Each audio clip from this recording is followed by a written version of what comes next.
Hey there guys, Joseph Willows here, and welcome to episode 5 of my ToCA Touring Cars 1986 career mode, and we are here for the international layout of Oulton Park for rounds 9 and 10 of the championship. And we come here on the back of a similar weekend to what Fuxton was, in that we had a disappointing race 1 but a very good race 2 in that we scored points. But we come here to Oulton Park International, and a very bright day as well, it must be said.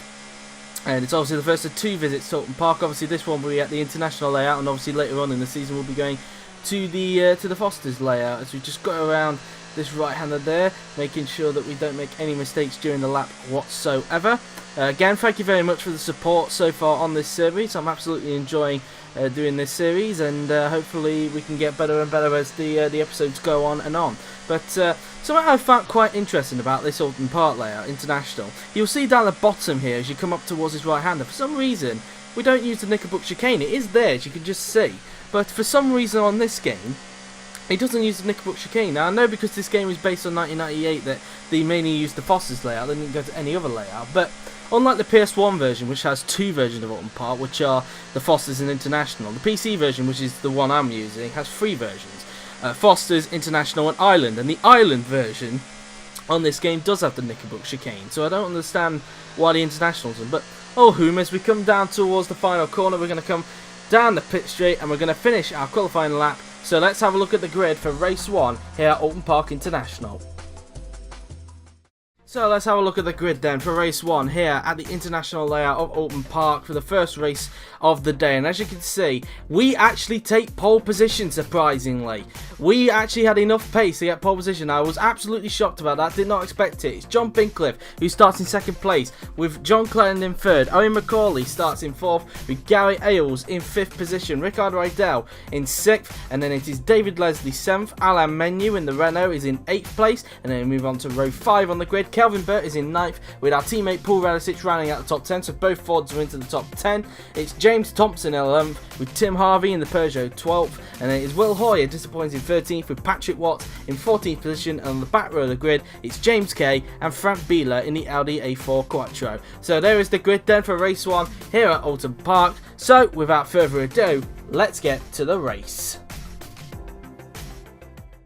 So here we are then for race 1 here at Oulton Park, on pole position for this race. Can we transfer it into our first winners? The red lights go off and they go green, and we're underway for race 1 here at Oulton Park. We get a little bit of wheel spin off the start, and it's John Bincliffe, as you can see, judging for the position on the top right, that gets the better start. He takes the lead in towards turn 1, but we keep on the 2nd place. We prevent John Clennon behind from getting through as we go down the hill towards the left-hander now then, which will take us onto the international layout. And for some reason on this game, the tarmac's a little bit more darker on the track than what it is on the normal layout. But as you can see, going down the straight, we're into the slipstream of John Bincliffe, as we now come up towards the fast left-hander, lifting a little bit there just to ensure we don't lose the back end. And as you can see, we clip the back of Bincliffe. He didn't give us that much space, but we're now going to try and hang it on the outside around the hairpin, and we get back into the lead. We regain the lead after losing it at the start, and we're into the lead here at Oulton Park International as we try and pull away from the rest of the pack as we go around the bus-stop chicane now then for the first time today,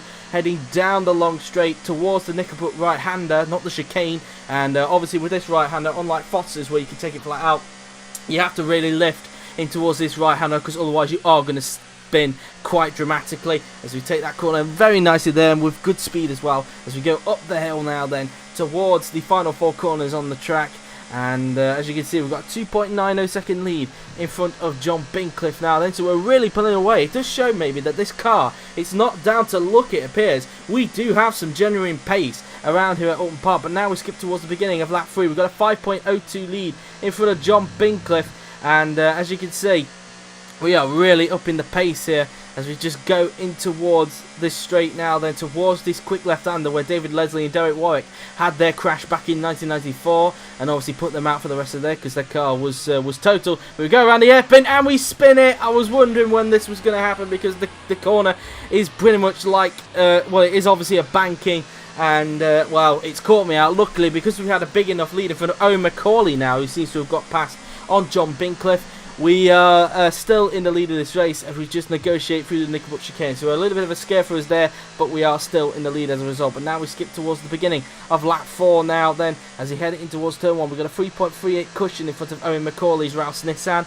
and we're hoping to see if we can try and sustain that gap and keep it quite distant as possible. We know we haven't got the straight line speed, but we've definitely got some good corners. Go around the left-hander, and we've lost it again. I tried to correct it mid-spin, but it didn't work, and I have to wait for Owen McCauley, and McCauley has taken the lead as a result, and we dropped to third because through goes Gary Ailes, and I believe there we've just actually been punted by, I believe it's John Bincliffe who's behind us. So we've just been given a punt up the rear as we rejoin. Luckily we are still in third place as we've now got to try and catch back up to Gary Ailes now then as we go up towards this right-hander. And as you can see, I clearly run out of talent there as I get another flick of oversteer through the banking corner, and now I'm dropping further places, and that might have cost me the victory today. After taking pole position in race 1, we dropped down to 15th place behind, I believe this is Patrick Watts in front of us in the Peugeot.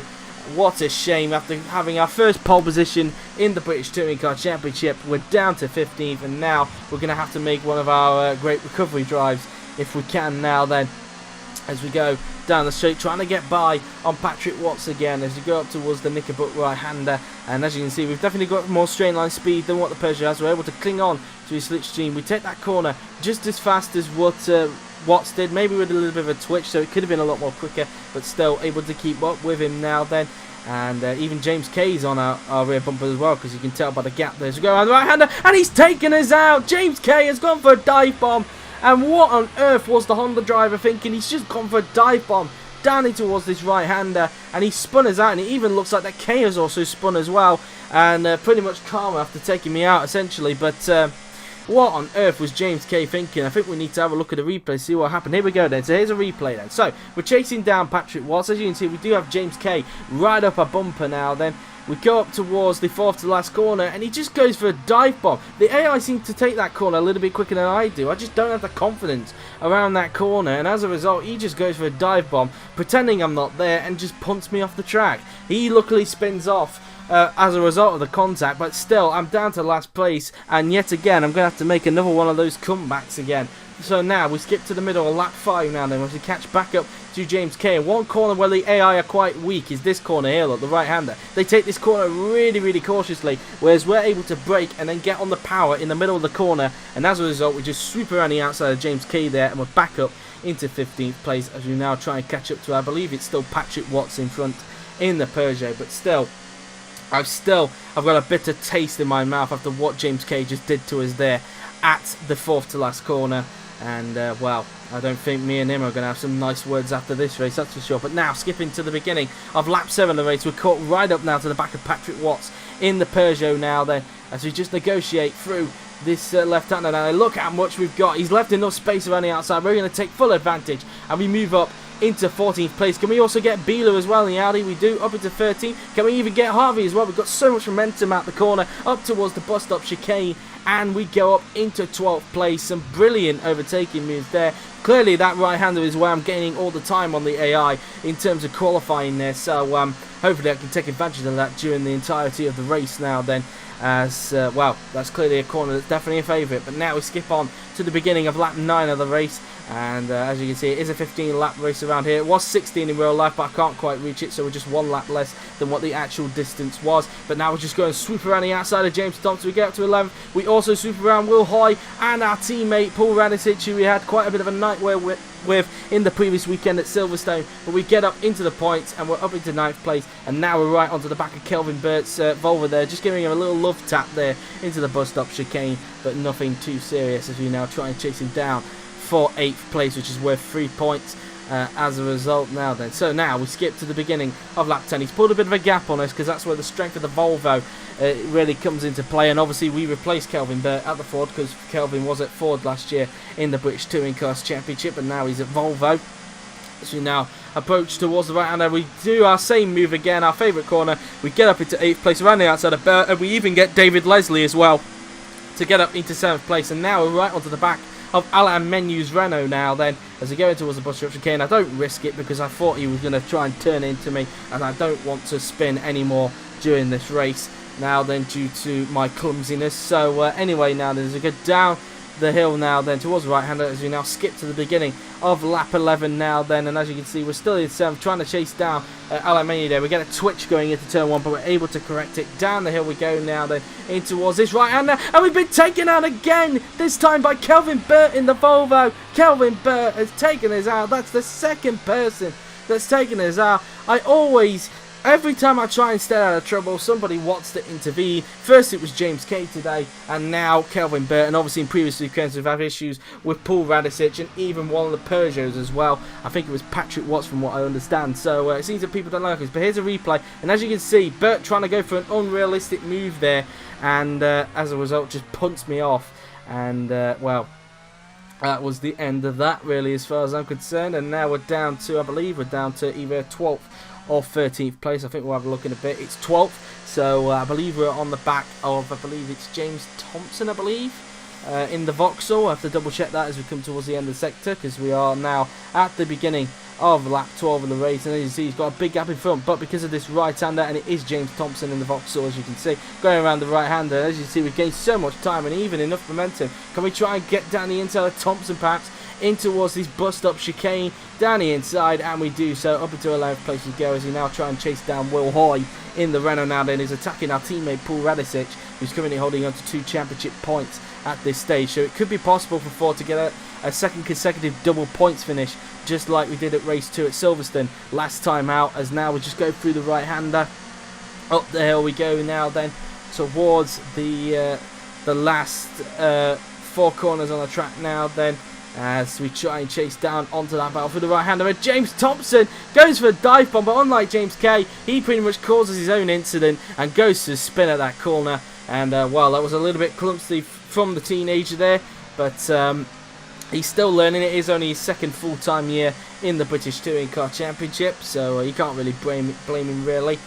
He's still learning every day. As we're now onto the beginning of lap 13, it was Will Hoy, but as you can see in front of us, it looks like he's now overtaken our teammate Paul Radicic, and he's got himself up into P9 as a result. So now we're chasing down our teammate Paul Radicic to get ourselves back into the top 10 as we just swoop around the left-hander now. Then we're on lap 13 of 15 here at the international layout of Oulton Park, as now we come up towards this fast left-hander now, then going past where the island bit of the track goes.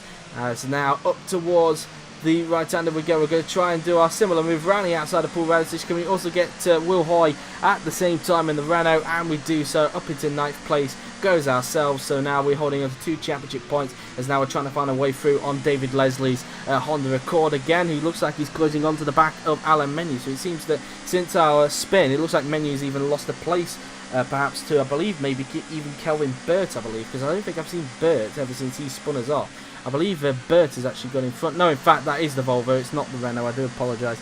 Menu's still in front. Burt's just trying to chase him down, it appears. But now we go up towards this 4th to last corner again, where James Thompson did his silly little antics. And we go through to the second bit, and we've been pushed again, this time by Will Hoy in the Renault. And Will Hoy has taken us out there.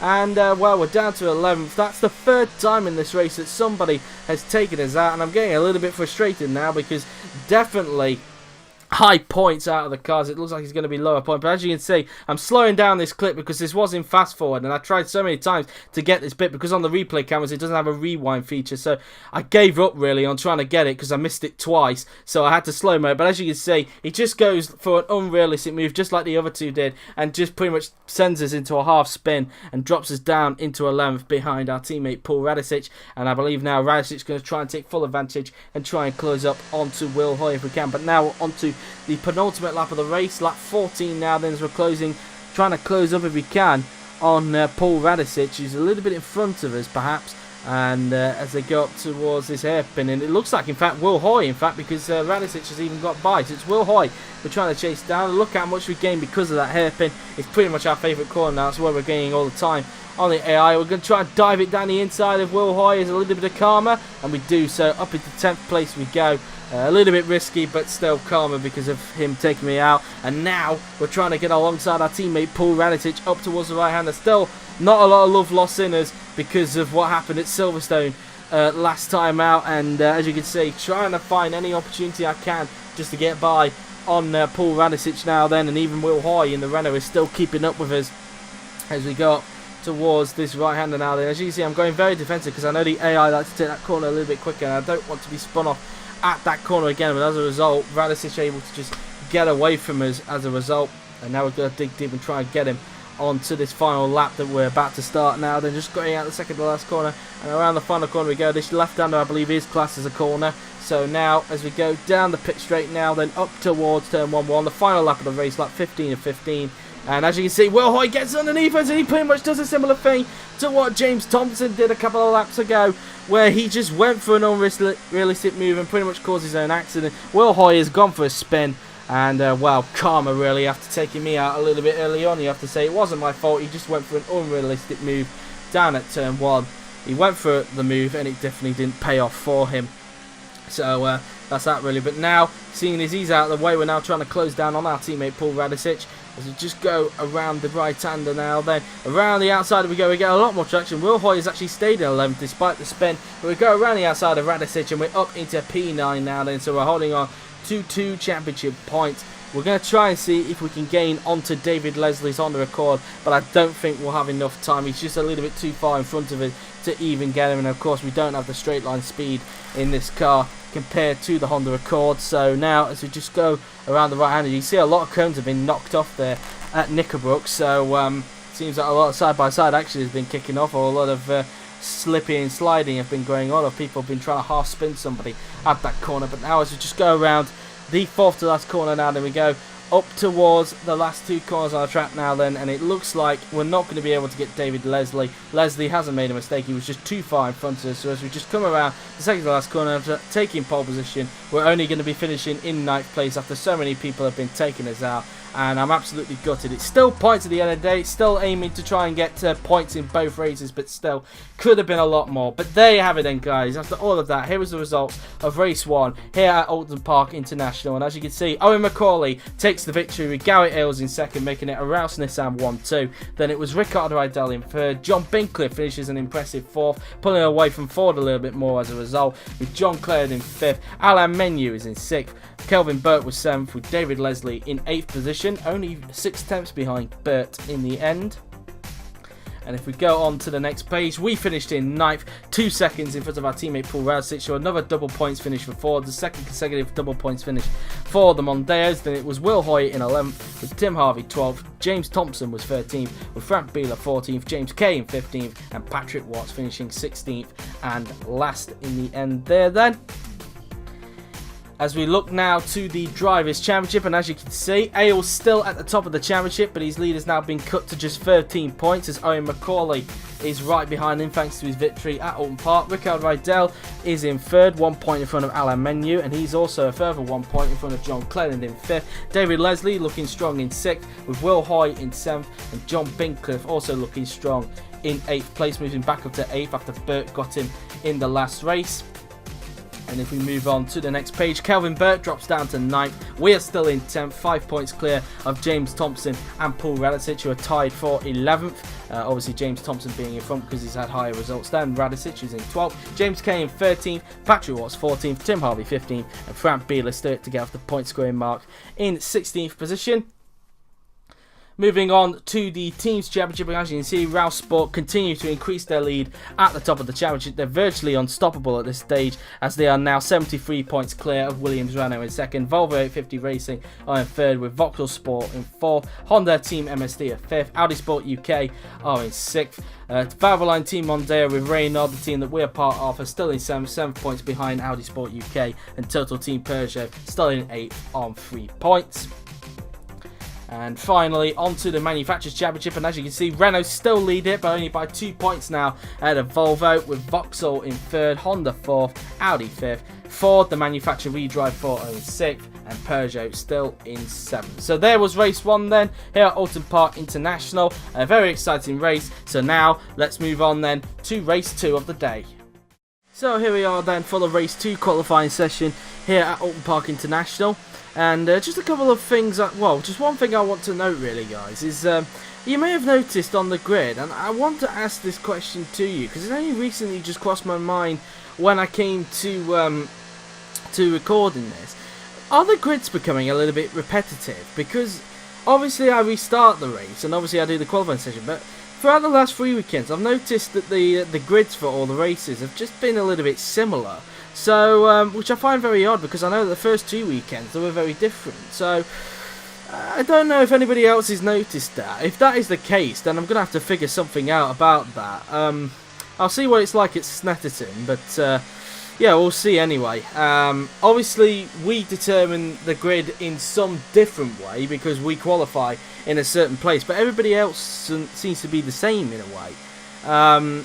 We'll see if it's like this in this race, of course, but I'll obviously check if it's the same at Snetterton, which is the next weekend. But yeah, I've noticed that the grids are becoming very repetitive all of a sudden. But that's what I've noticed anyway. I don't know if any of you guys have noticed it anyway. But as you can see, we're now just coming out of the third to last corner there, as we now come up towards the second to last corners. We'll soon be completing a lap for race 2. As this is our qualifying lap. Only got one shot to get it right, really. Coming around the final corner and down the pit straight we go, and we're going to cross the line now. So let's have a look at grid for race 2 here at Oulton Park International. So let's have a look at the grid then for race 2 here at the international layout of Oulton Park. And as you can see, on the front row of the grid, it's John Clern in the Vauxhall who takes his first pole position of the season, with Gary Ailes, the championship leader, in second place today. We qualify in third, unable to repeat the pole position we had in race 1, but still a good qualifying session nonetheless. Owen Macaulay is in 4th, then it is Alan Menu 5th, Rickard Rydell joins him on the 3rd row in 6th, then it is Will Hoy in 7th, a row behind his teammate, with Patrick Watson impressive 8th, then it is David Leslie in 9th, with John Bincliffe rounding out the top 10 in 10th position. Calvin Burt will start in 11th, with Frank Bieler, the German, in 12th, and then it is our teammate Paul Radicic in 13th, with Tim Harvey in 14th position, and then it is James Kay 15th, and then James Thompson in 16th. So the usual Jameses on the back row of the grid for race 2. So there is the grid then for race 2 here at Oulton Park. So without further ado, let's get to the race. So here we are then for race 2, the final race of the day here at International Layout of Oulton Park, as we wait for the red lights to go on, and they go green, and we're on the way for the final time of the day here at Oulton Park International. We don't get a very good start. It looks like Macaulay has got the jump of us, as has Rickard Rydell, as we go down towards turn 1 of the track, as Macaulay there taking a little bit of a cheeky corner cut, but obviously losing the back end, and now Rydell trying to get alongside. We're in 5th place now, we're down to 5th after that start. But remember, we know about that hairpin that we're pretty good at. Let's not forget about that as we just go through the left-hander. Down the straight we go now, then onto the international layout, and now we're just going to go swooping around this quick left-hander, which we lift to avoid ensuring that we don't end up spinning as we come up towards this right. As you can see, they're braking very early. We go to the outside, we go around the outside of Macaulay, Rydell, Clellin, and now Ailes, and we're now into the lead here at Oulton Park International. We take the lead here at Oulton Park International as we approach the bus stop chicane here for the first time here in race 2, as we now head down the straight towards the Knickerbock right-hander, but we are now leading the race. I just knew that hairpin would give us the advantage that we need, because we're so good around there compared to the AI, and we now find ourselves in the lead. But can we this time get the victory, unlike last time out in race 1 where we just bottled it a couple of times? And as you can see now, Gary Ailes has got up into 2nd place. He's past John Clone, who was the man in 2nd place, so he's now up to 2nd place as a result. Now then, as we go down a hill now then towards the second to last corner, and as you can see, we are on lap 1 of 15 here. Through the second to last corner we go as we head down the hill towards the pit straight now then, as we will begin lap 2 of 15 here at the international layout of Oulton Park. But now we're going to go to the end of lap 2, and just to give you an idea of how much pace I've got around here at Oulton Park, you can see now we set the fastest lap of the race here with a 1 minute 31.32. And as you can see, we've got a 3.98 cushion in front of Gary Ailes. That gap increasing all the time, and we are absolutely flying around this track. And to give you an even more idea, around lap 4 we go now then. We're foot to the floor as we go down the pit straight to start lap 5 here at Oulton Park International, and we set another fastest lap, this time a 1:31 0.02. And what is the gap this time to second place man Gary Ailes in the Rouse Nissan? Let's have a look. It is 9.74. Look how much pace we got. We are just completely dominating this race, and I'm just hoping and praying we don't bottle it. But now we're going to skip all the way to lap 9 because nothing really happened within those 4 laps. But we're going to zoom in just to give you an idea of how dominant we are. Look towards your right. There is most of the pack. It's already lap 9, and it just goes to show you how big of the gap it is. But to everybody else, we are absolutely flying around here, and we've got a nearly 18-second lead in front of Gary Ailes now, as you saw on the bottom left. We're just flying, as now you can see as we go down the pit straight to start lap 13 now. Then we've skipped to the end of lap 12, we start in lap 13, and we set another fastest lap. This time we're in the 1 minute 30.67. We have got into the 1 minute 30s, and we're over 30 seconds now in front of Gary Ailes. This is just a dominant performance by us now then, as we just swoop around the left-hander to get onto the international layout of the track now then. So we're going to skip now then towards the end of lap 13 to begin the penultimate lap of the race here at Oulton Park, and we just come across the line and another fastest lap, a 1:30.57. So we've taken a tenth out of our previous lap there, and it's now up to 33.42 seconds. We are absolutely flying. I feel we can actually do this. I think we can actually win this race, and so far we've made no mistakes, which is an absolute change in this race. I think we could actually do this as we now skip towards the final lap of the race now. And as you can see, you might just be able to see just in front. You might need to squint your eyes a little bit, but there is traffic in front, so we're going to need to negotiate this traffic. We're actually coming up to lap a load of cars right now, one of them in the form of the Peugeot of I believe that might be Tim Harvey, and through past James K, gives a little bit of love tap on the side. Through we go on James Thompson, putting a lap on him, as we're now going to come up to lap Paul Radicic now then in the Ford Mondeo, as we just negotiate through the bus stop chicane. We're still a big lead in front of Gary Ailes, as you saw on the graphic on the bottom left now then, as we go alongside Paul Radicic to pull a lap on him. He makes it easy. He knows that this is important for Ford Mondeo, as we just swoop around the right-hander, as we're now coming up to lap, I believe this is John Bincliffe in front we're going to try and lap. And no, in fact, it's actually Frank Bieler that we're coming up to lap, as we're now going to try and come up to lap the next Peugeot on track. We're going to defend the inside to ensure that we don't get taken out. And there you go then, 37.98 in front. But guys, here we go then, up towards the second to last corner now then for the final time. And I cannot believe we're going to say this, we're actually going to come across the line to take our first career victory. The Blue Oval on top.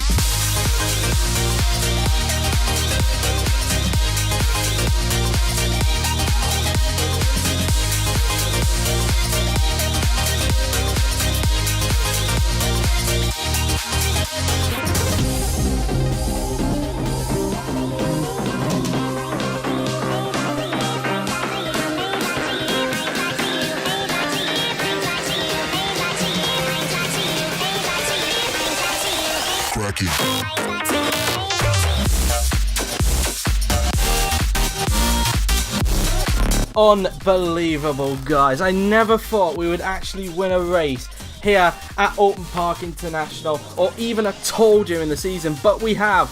The little Ford Mondeo, with pretty much very bad pace down the straight, has gone on to dominate the race. There you have it then, guys. After all of that, here is the result of race 2. We take our first career victory by over 42 seconds at a championship leader Gary Ailes, with John Clellan in 3rd, Rickard Rydell in 4th, Alain Menu 5th, Owen Macaulay was in 6th, with David Leslie 7th, with Will Hoy running out the top 8 in 8th place, over a minute behind us in the end. Moving on to the next page, it's John Bincliffe who finished in 9th, with Kelvin Burt rounding out the points in 10th. Then it was Patrick Watts in 11th, Paul Radicic 12th, James Thompson 13th, Frank Bieler 14th, James K 15th, and Tim Harvey finishing 16th and last here in race 2. So now moving on to the Drivers' Championship, and as you can see, Gary Ailes increases his lead at the top. He's now 20 points clear in front of Owen Macaulay. John Clellan moves up into 3rd, with Rickard Rydell 4th. Alain Menu is in 5th. Then David Leslie 6th. Will Hoy in 7th. We move up into 8th place thanks to our victory on 25 points. We are only 21 behind Will Hoy, who took us out in race 1. Moving on to the next page, John Bincliffe moves down to 9th, Kelvin Burt moving down to 10th, James Thompson is in 11th with Paul Radicic in 12th, James Kay 13th, Patrick Watts 14th, Tim Harvey 15th, and still yet to get off the point scoring mark is Frank Bieler in 16th place. So moving on then to the Teams Championship, and as you can see, Rouse Sport increased their lead at the top of the championship. They are now, if my calculations are correct, well, with quite a huge lead at the moment, 133 Williams Renault on, and Rouse Sport on 214. It's quite untouchable at the moment. They just continue to dominate the Teams Championship at the moment. Volvo are in 3rd with Vauxhall Sport 4th, Honda Team MSD are in 5th. Team Mondeo, the team that we drive for, move up to 6th place, 6 points now in front of Audi Sport UK, who drop down to 7th, with Total Team Peugeot in 8th position. And finally, moving on to the Manufacturers Championship, and as you can see, Volvo retake the lead in the Manufacturers Championship, but Renault are still tied with them in 2nd place. They're Volvo in front because they obviously have a victory, whereas Renault don't. Vauxhall 1 point behind the pair of them in 3rd, then it's Honda 4th. Ford move up to 5th thanks to our victory. Audi drop down to 6th, and Peugeot are in 7th. But guys, that has been it from this episode here at Oulton Park International, episode 5 of my 1996 ToCA 2 touring car career mode. I hope you've enjoyed it. What a weekend it has been. We achieved our target of getting points in both races, and on top of that, we get our first British touring car victory. I honestly cannot believe, I really did not think I'd win a race this season just because the car is just so underpowered. But we managed to do so. The V6 and the Ford Mondeo managing to get the victory. But there you have it then, guys. That has been it. I hope you've enjoyed it. We will see you then, guys, next time at Snetterton for rounds 11 and 12 of the championship, and hopefully it can be another great race there as well. Hopefully we can continue that momentum into Norfolk. But guys, that has been it. I hope you enjoyed it, so thank you very much for watching. I've been Joseph Willows. Leave a like if you enjoyed this one. Let me know in the comments if there's anything you want me to improve on in the series, and until then, I will see you guys next time at Snetterton for the 6th meeting of the 1996 British Touring Car Championship. Till then, take care.